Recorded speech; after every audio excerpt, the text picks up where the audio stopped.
If you're getting started in property for the first time, you want to know how to flip properties, this video is for you. I'm currently stood in one of my current flip projects. It's being taken back to brick behind me, as you can see.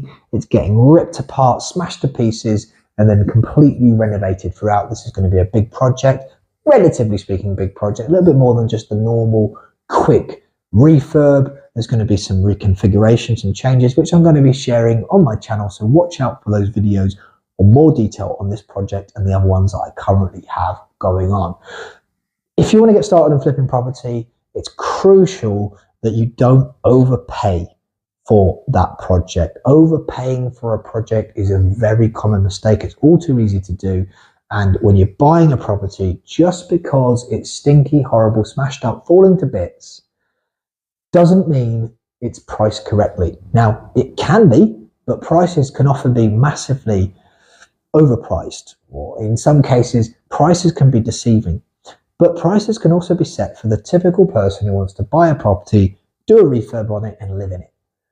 But you, as a property trader who's flipping properties, or you're looking to get into flipping property, you need to get a margin, to get a profit margin. So most of the properties you look at will just not work. They'll simply not work anywhere near the asking prices. So once you understand that, you're going into flipping property with the expectation, with the understanding that you have to go out there and hustle, because it's a numbers game. You have to go out and make a whole bunch of phone calls. You have to speak to a whole bunch of agents. You have to go and do a whole bunch of viewings before you realistically can expect to get anywhere, because statistically, the vast majority of properties on the market will not be purchased, or they can't be purchased at the price that you want to make them work as an investment. So that's really important to bear in mind. You ignore price and you focus more on value. So if you're looking at a property, you can start getting the skills, the knowledge of your local area and the properties you're looking at to be able to understand what that property will be worth once it's refurbished. Then you can understand what you need to pay for that property, because you work backwards. You go, right, what's my end value on the property once it's refurbished? What's my refurbishment cost going to be? What is my true buying and selling cost? All costs included. So that's legal fees, that's agent fees to come sell the property, that's stamp duty as well that you need to understand in advance, building insurance. There's lots of things that are going to be factored in to your buying and selling costs that a lot of people don't really take into account, but they're crucial costs that add up. So once you understand that, you can then determine, right, what profit margin am I looking to make? And there's my offer. So you understand all your costs, you understand what the end value is, you understand what your profit margin is going to be, then that's your offer. If you do nothing else but become an expert in that process of paying the correct amount for a property flip, then you'll already be head and shoulders above a lot of people flipping properties. You'll be able to determine or dictate much better success than if you are basically buying a property because it looks like it needs some work and you're hoping that you've kind of figured out that it's going to be worth more than you paid, and you're hoping to make a profit at the end of it, but you're doing it all through guesswork. It's all too easy to do if you're new to it, but you're doing things more, the right way to do it is doing things more measured, and you know your numbers in advance. You work backwards. Now I have a spreadsheet for this, so I don't even have to think about it. I'd literally just look at the end value of the property, put in my numbers, and then if it doesn't give me the profit margin that I want, I'm moving on and I'm looking at that next deal. So I can put my offer forward with confidence, and I can then walk away if I can't get it at the price that I want. And that's crucial. Now, technically, I wouldn't just walk away. I would sit on that offer and I would review that offer, and I would call the agent every week or so and say, has it sold yet? And if it hasn't, I'd be, in a nice way, pestering them until hopefully I get a deal. But I accept and understand that the vast majority of offers I put out will not lead anywhere. And that's okay, because that's part of the process of becoming an expert at flipping property and becoming successful, is understanding that a lot of this is about the psychology involved of going out there, seeing a whole bunch of properties, and in the vast majority of situations, not getting them at the price that you want, and being okay with that because you understand it's part of the journey and you keep going until you do. And if you understand that, that's going to be crucial for your success. So if you understand your numbers, then you're going to be able to offer with confidence. So like I say, I use a spreadsheet and I've got a simple criteria that I look for. I want to be getting 20% return on investment from every flip deal that I do as a minimum. Some I've done have been a lot more than that, but generally speaking, as a minimum, I want 20%. So for simple maths, let's say your all-in cost of 300 grand, then 20% of that is 60k. Now, I use that as an example because the average house prices in the UK is around 300k. So it just gives you an idea, 60k profit from one deal. And you might be thinking, well, why do you need 60k profit? You might be thinking, I'd be happy with 20.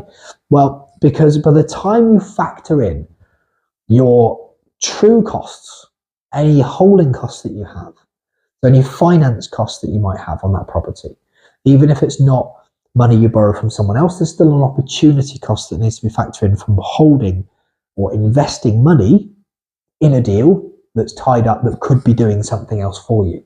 So by the time you factor all of that in, and you factor in wanting to buy in any market, so if the prices go the wrong way, you can still reduce your price if you need to and still make a generous profit.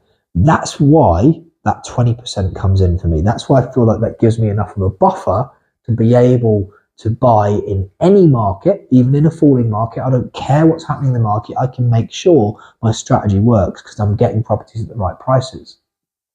And it allows me to finance properties with other sources of finance, so not just my own funds. I can use other people's funds. I can use private finance, bridging finance, and still make those deals work at those kind of figures.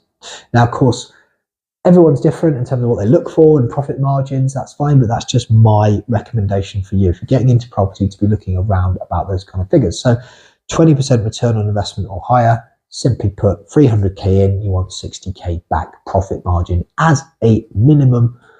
And that should protect you from any issues moving forwards.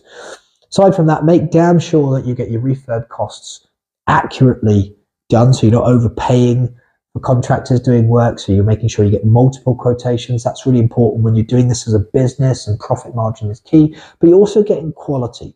The cheapest of the cheap is not necessarily always the best. You want good contractors that come in and deliver higher standard or a high standard of work at all times. So your buyers are going to come in and they're absolutely going to love that refurb project.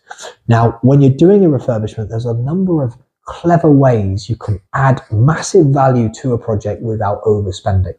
There can be some simple, easy layout changes. You can do some reconfigurations where you add a bedroom, or you make a property more attractive by opening or taking out an internal wall. You might open a kitchen dining room, so it's open plan. Things like this can really appeal more when you spend a relatively small amount of money to add a massive amount of value.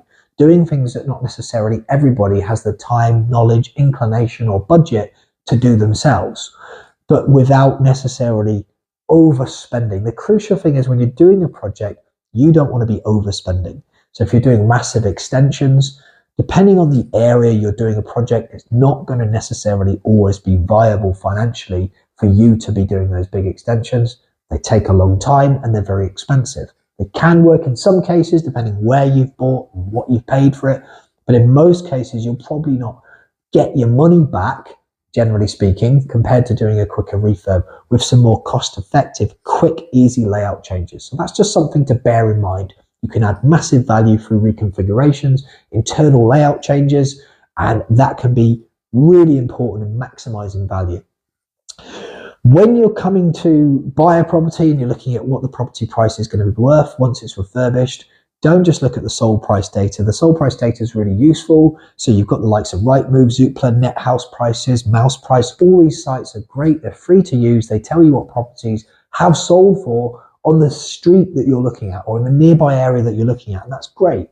But also agents are a great source of information too, because they've got access to data that you might not have on those free sites. They also have knowledge of properties that have just gone under offer. They know what property prices are going to be worth. So have conversations with agents. They're happy to help in the vast majority of cases, so you can confidently know your numbers in advance before you put that offer out on a property. So you know, you're not just being optimistic, you know exactly what that property is going to be worth once it's refurbished. Once you've done all these layout changes or these improvements that you're planning to do, and if you are doing layout changes, you don't have to, but sometimes you will, and you know in advance what it's going to be worth before you bring that back to the market. So you can offer on that property with confidence, with clarity, knowing you're going to make that profit and it's going to be worthwhile. Nothing worse than doing a project, having it sit on the market for ages because you've overpriced it, because you spent too much on the refurb or you paid too much for the property in the first place. What you want is properties that you put on, you price them well, you price them sensibly, and they sell